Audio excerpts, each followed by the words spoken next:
baka nandito pantay. Huwag mo sabihin, hindi namin ano yun. So, dun sa mga tapos na after ng eyebrow, punta na tayo sa eyeshadow.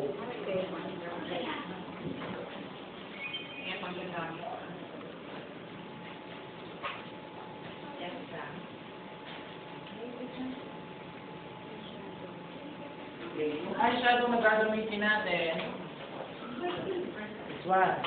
Okay, since natural look, ang gagamitin lang natin yung mga light, yung mga mostly brown, brown, foundation.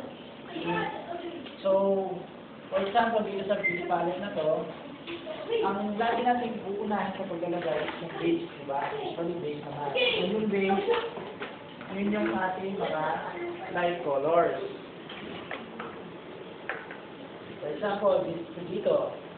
So, ang magkapareho, itong dalawa. So, pwede naman kayo mag-mix as long as yung una yung ilalagay is yung light colors. So, kung pwede yung this one.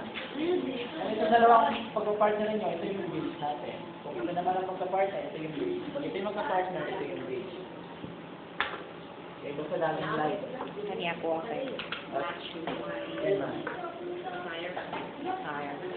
So, ang base natin dyan yung light.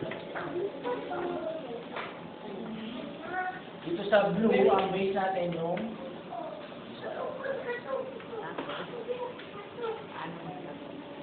sige ma'am, gagamit puli kayo ng brush. Ito po, ito makapal. Punasan nyo lang ma'am para hindi